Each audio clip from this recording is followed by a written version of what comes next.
Capítulo 16. A reabilitação do homem. As parábolas da ovelha e da dracma perdida e do filho pródigo apresentam em traços claros o misericordioso amor de Deus para com os que dele se desviam. Embora se tenham dele apartado, Deus não os abandona na miséria. Está cheio de amor e terna compaixão para com todos os que estão expostos às tentações do astucioso inimigo. Na parábola do filho pródigo, é-nos apresentado o procedimento do Senhor com aqueles que uma vez conheceram o amor paterno, mas consentiram ao tentador levá-los cativos à sua vontade. Um certo homem tinha 2 filhos, e o mais moço deles disse ao pai: Pai, dá-me a parte da fazenda que me pertence. E ele repartiu por eles a fazenda.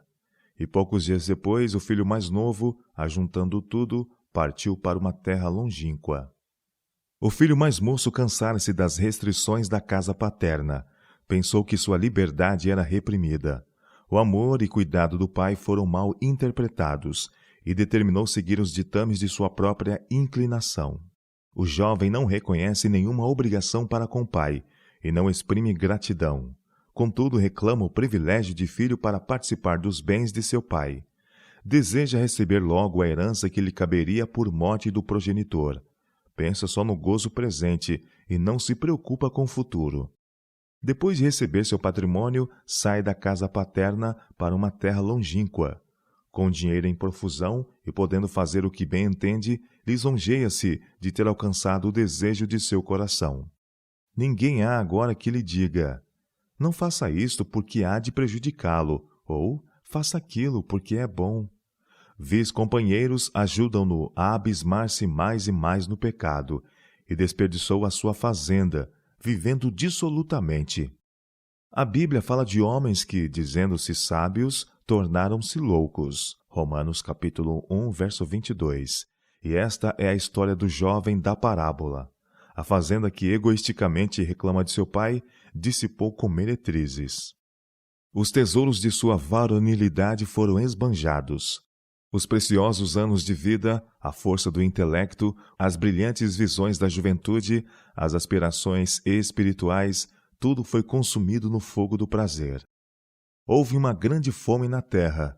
Ele começou a padecer necessidade e foi-se a um cidadão do país, que o mandou ao campo para apacentar porcos. Para um judeu, esta ocupação era a mais vil e degradante.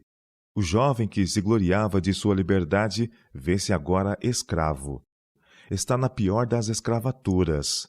Com as cordas do seu pecado será detido. Provérbios capítulo 5, verso 22. O brilho e o ouropel que o atraíam desapareceram e sente o peso dos seus grilhões.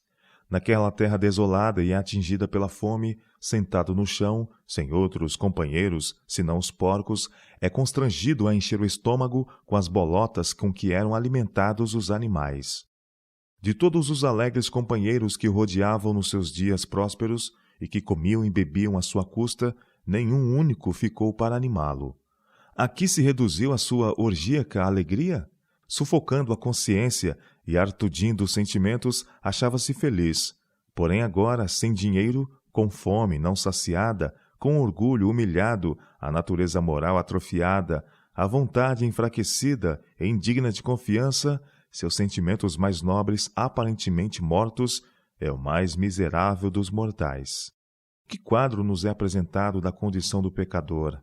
Embora envolto pelas bênçãos do amor de Deus, nada há que o pecador, inclinado à satisfação própria e aos prazeres pecaminosos, mais deseje do que a separação de Deus. Como filho ingrato, reclama as boas coisas de Deus como suas por direito. Recebe-as como coisa muito natural. Não agradece nem presta serviço algum de amor. Como Caim, saiu da presença do Senhor para procurar morada. Como o filho pródigo, partiu para uma terra longínqua. Assim, no esquecimento de Deus, procuram os pecadores da felicidade. Qualquer que seja a aparência, toda vida centralizada no eu está arruinada.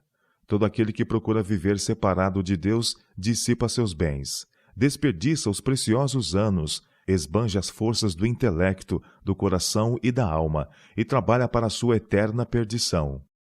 O homem que se aliena de Deus Para servir a si mesmo, é escravo de Mamom. A mente que Deus criou para a companhia de anjos degradou-se no serviço do que é terreno e animal. Este é o fim a que tende quem serve o próprio eu.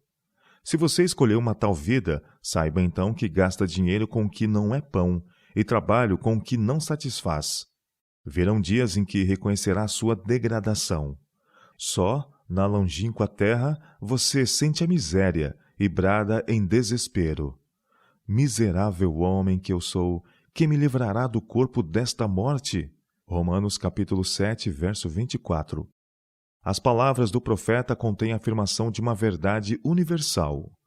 Maldito o homem que confia no homem e faz da carne o seu braço e aparta o seu coração do Senhor, porque será como a tamargueira no deserto, e não sentirá quando vem o bem, antes morrerá nos lugares secos do deserto, na terra salgada e inabitável. Jeremias capítulo 17, versos 5 e 6. Deus faz que o seu sol se levante sobre maus e bons, e a chuva desça sobre justos e injustos. Mateus capítulo 5, verso 45. O homem, porém, tem o poder de se retrair do sol e da chuva. Semelhantemente, quando o sol da justiça brilha e os chuveiros da graça caem indiscriminadamente sobre todos, podemos, separando-nos de Deus, ser como a tamargueira no deserto. O amor de Deus anela sempre aquele que dele se afastou e põe em operação influências para fazê-lo tornar a casa paterna. O filho pródigo, em sua miséria, voltou-se a si. O poder ilusório que Satanás sobre ele exercia foi quebrado. Viu que o sofrimento era consequência de sua própria loucura e disse: Quantos jornaleiros de meu pai têm abundância de pão, e eu aqui pereço fome? Levantar-me-ei e irei ter com meu pai. Miserável como era, o pródigo achou esperança na convicção do amor do pai. Era aquele amor que o estava impelindo para o lar. Assim, a certeza do amor de Deus é que move o pecador a voltar para ele. A benignidade de Deus te leva ao arrependimento. Romanos capítulo 2, verso 4. Uma cadeia dourada, a graça e a compaixão do amor divino, é atada ao redor de toda a alma em perigo. O Senhor declara: Pois que com amor eterno te amei, também com amorável benignidade te atraí. Jeremias capítulo 31, verso 3. O filho resolve confessar sua culpa. Quer ir ter com o pai e dizer-lhe: Pai, pequei contra o céu e perante ti, já não sou digno de ser chamado teu filho. Mas, mostrando como é limitada a sua concepção do amor do pai, acrescenta: Faze-me como um dos teus jornaleiros. O jovem volta-se da manada de porcos e das bolotas e dirige o olhar para casa. Tremente de fraqueza e abatido pela fome, põe-se a caminho com diligência. Não tem uma capa para ocultar os andrajos, mas sua miséria vence o orgulho e apressa-se a suplicar a posição de jornaleiro onde outrora estava como filho. O jovem, alegre e despreocupado, quando abandonou a casa paterna, pouco imaginou a dor e saudade deixadas no coração do pai. Quando dançava e folgava com os companheiros devassos, pouco meditava na sombra que caíra sobre a casa paterna. E agora, enquanto percorre o caminho de volta, com cansados e doloridos passos, não sabe que alguém aguarda a sua volta. Mas, quando ainda estava longe, o pai distingue o vulto. O amor tem bons olhos. Nem o definhamento causado pelos anos de pecado pode ocultar o filho aos olhos do pai. E se moveu de íntima compaixão, e correndo lançou-se-lhe ao pescoço num abraço terno e amoroso. O pai não permite que olhos desdenhosos vejam a miséria e andrajos do filho. Toma de seus próprios ombros o manto amplo e valioso, e lança-o em volta do corpo combalido do filho, e o jovem soluça seu arrependimento, dizendo: Pai, pequei contra o céu e perante ti, e já não sou digno de ser chamado teu filho. O pai toma-o consigo e leva-o para casa. Não lhe é dada a oportunidade de pedir a posição de jornaleiro. É um filho que deve ser honrado com o melhor que a casa pode oferecer e ser servido e respeitado pelos criados e criadas. O pai diz aos servos: Trazei depressa o melhor vestido, e vesti-lhe, e ponde-lhe um anel na mão, e alparcas nos pés, e trazei o bezerro cevado, e matai-o, e comamos e alegramo-nos, porque este meu filho estava morto e reviveu, tinha se perdido e foi achado. E começaram a alegrar-se. Em sua irrequieta juventude, o filho pródigo considerava o pai inflexível e austero. Que diferente é sua concepção dele agora. Assim também os engodados por Satanás consideram Deus áspero e severo. Vêm-no esperando para os denunciar e condenar, como se não tivesse vontade de receber o pecador enquanto houver uma desculpa legítima para o não auxiliar. Consideram sua lei uma restrição à felicidade humana, jugo opressor de que se alegram em escapar. Todavia, o homem cujos olhos foram abertos por Cristo reconhecerá a Deus como cheio de compaixão. Não lhe parece um tirano inexorável, mas um pai ansioso por abraçar o filho arrependido. O pecador, como o salmista, exclamará: como um pai se compadece de seus filhos, assim o Senhor se compadece daqueles que o temem. Salmo 103, verso 13. Na parábola, não é exprobrada nem censurada a má conduta do filho pródigo. O filho sente que o passado está perdoado, esquecido e apagado para sempre. E assim Deus fala ao pecador: desfaço as tuas transgressões como a névoa e os teus pecados como a nuvem. Isaías capítulo 44, verso 22. Porque lhes perdoarei a sua maldade e nunca mais me lembrarei dos teus pecados. Jeremias capítulo 31, verso 34. Deixe o ímpio o seu caminho, e o homem maligno os seus pensamentos, e se converta ao Senhor, que se compadecerá dele. Torne para o nosso Deus, porque grandioso é em perdoar. Naqueles dias e naquele tempo, diz o Senhor, buscar-se-á a maldade de Israel, e não será achada, e os pecados de Judá, mas não se acharão. Isaías capítulo 55, verso 7 e Jeremias capítulo 50, verso 20. Que segurança da voluntariedade de Deus em receber o pecador arrependido! Você escolhe, caro ouvinte, seu próprio caminho? Vagou longe de Deus? Aspirou gozar os frutos da transgressão só para vê-los desfazerem-se em cinzas nos lábios? E agora que os seus bens estão dissipados, seus planos malogrados e mortas as suas esperanças, você está solitário e desolado? Agora aquela voz que lhe falou longamente ao coração, mas para a qual não atentou, chega a você clara e distinta. Levantai-vos e andai, porque não será aqui o vosso descanso, por causa da corrupção que destrói, sim, que destrói grandemente. Miqueias capítulo 2, verso 10. Volte ao lar do Pai. Ele o convida dizendo: torna-te para mim, porque eu te remi. Isaías capítulo 44, verso 22. Não preste ouvido à sugestão do inimigo de permanecer afastado de Cristo até que se faça melhor, até que você seja bastante bom para ir a Deus. Se esperar até lá, você nunca irá a Ele. Se Satanás lhe apontar as vestes imundas, repita a promessa de Jesus: o que vem a mim, de maneira nenhuma o lançarei fora. João capítulo 6, verso 37. Diga ao inimigo que o sangue de Cristo purifica de todo o pecado. Faça sua a oração de Davi: purifica-me com esopo, e ficarei puro. Lava-me, e ficarei mais alvo do que a neve. Salmo 51, verso 7. Levante-se e vá ter com seu pai. Ele irá ao seu encontro quando ainda estiver longe. Se aproximar-se um passo que seja, em arrependimento, ele se apressará para cingi-lo com os braços de infinito amor. Seu ouvido está aberto ao clamor da alma contrita. O primeiro anseio do coração por Deus lhe é conhecido. Jamais é proferida uma oração, por vacilante que seja, jamais uma lágrima vertida, por mais secreta, e jamais alimentado um sincero anelo de Deus, embora débil, que o Espírito de Deus não saia a satisfazê-lo. Antes mesmo de ser pronunciada a oração, ou expresso o desejo do coração, sai graça de Cristo para juntar-se à graça que opera na alma humana. Seu Pai Celestial lhe tirará as vestes manchadas de pecado. Na bela profecia parabólica de Zacarias, o sumo sacerdote Josué, que estava em pé diante do anjo do Senhor, com vestimentas imundas, representa o pecador. E o Senhor disse: tirai-lhe estes vestidos sujos. E a ele lhe disse: Eis que tenho feito com que passe de ti a tua iniquidade, e te vestirei de vestidos novos.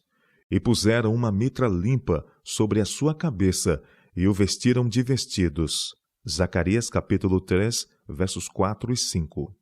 Assim Deus o vestirá de vestidos de salvação, e o cobrirá com o manto da justiça. Ainda que vos deiteis entre redis, serei como as asas de uma pomba, cobertas de prata, com as suas penas de ouro amarelo. Isaías capítulo 61, verso 10 e Salmo 68, verso 13. Levá-lo-á à sala do banquete, e o seu estandarte sobre você será o amor. Se andares nos meus caminhos, declara, te darei lugar entre os que estão aqui, como entre os santos anjos que circundam seu trono. Zacarias capítulo 3, verso 7. E como o noivo se alegra da noiva, assim se alegrará de ti o teu Deus. Isaías capítulo 62, verso 5. E ele se deleitará em ti com alegria, calar-se-á por seu amor, regozijar-se-á em ti com júbilo. Sofonias capítulo 3, verso 17. E o céu e a terra unir-se-ão ao Pai em cânticos de alegria, porque este meu filho era morto e reviveu, tinha se perdido e foi achado.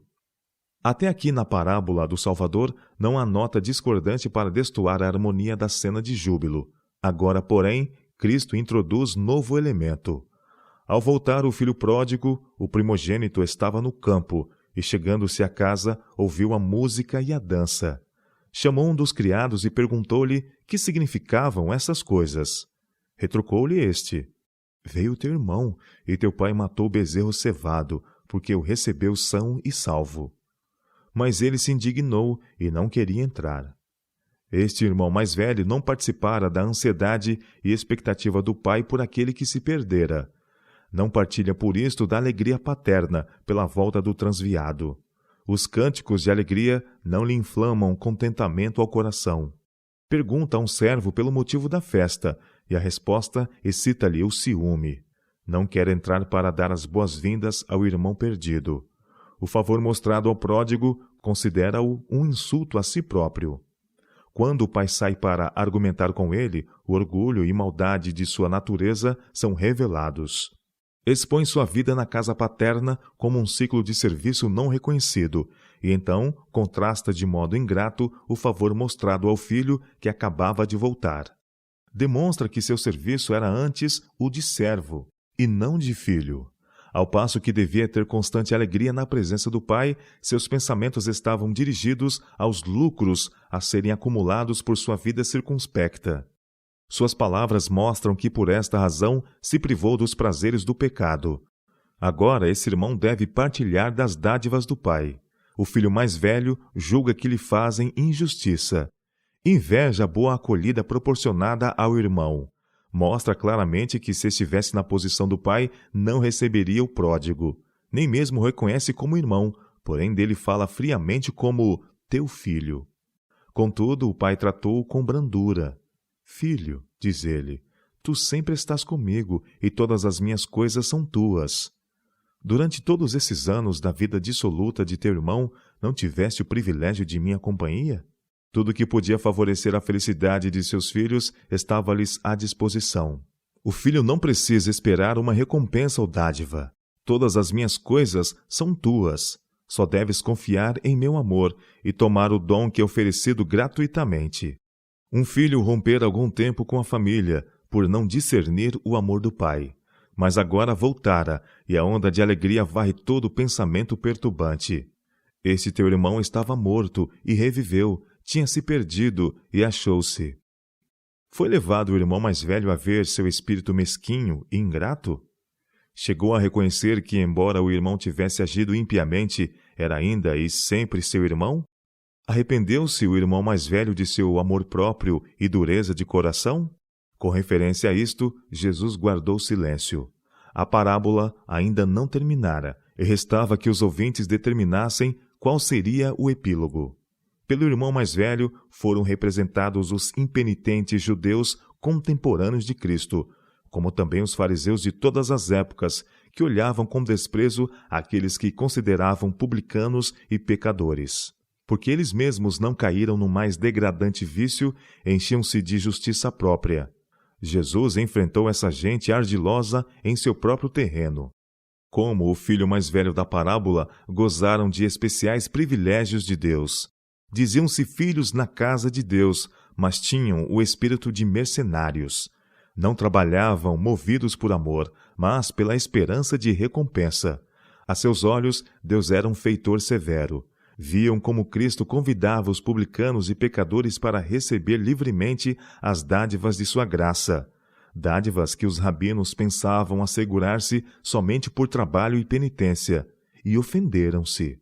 A volta do filho pródigo, que encheu o coração paterno de alegria, excitava-lhes o ciúme.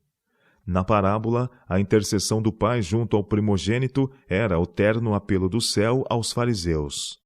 Todas as minhas coisas são tuas, não como salário, mas como dádiva. Como pródigo, somente podeis recebê-las como concessões imerecidas do amor paterno. A justiça própria conduz os homens não somente a representar a Deus falsamente, como os torna impiedosos e críticos para com seus irmãos. O filho mais velho, em seu egoísmo e inveja, estava pronto a observar o irmão, criticar todas as suas ações e culpá-lo da menor falta. Acusaria todo engano e exageraria quanto possível todo o ato errado. Deste modo, pretendia justificar seu espírito irreconciliável. Muitos fazem hoje o mesmo. Enquanto a alma enfrenta a primeira luta contra um turbilhão de tentações, estão ao lado de zombeteiros, obstinados, reclamando e acusando. Podem professar ser filho de Deus, mas manifestam o espírito de Satanás. Por seu procedimento para com os irmãos, estes acusadores se colocam onde Deus não pode fazer brilhar a luz de seu semblante.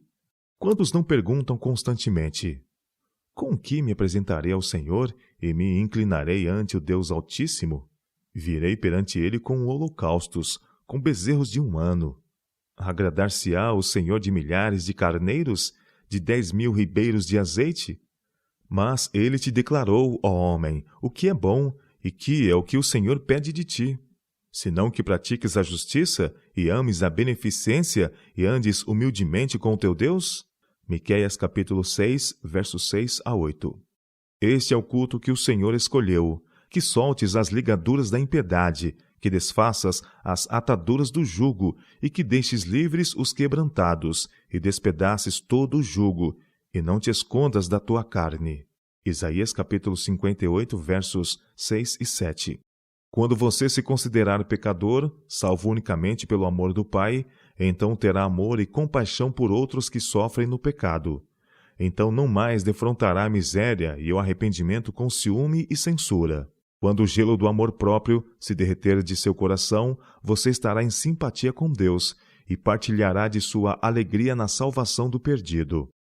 Verdade é que você professa ser filho de Deus, porém, se esta declaração for verdade, é teu irmão que estava morto e reviveu e tinha se perdido e achou-se. Ele se acha ligado a você pelos vínculos mais íntimos, porque Deus o reconhece como filho. Negue seu parentesco com ele e mostrará que você é apenas jornaleiro na casa paterna, mas não filho da família de Deus.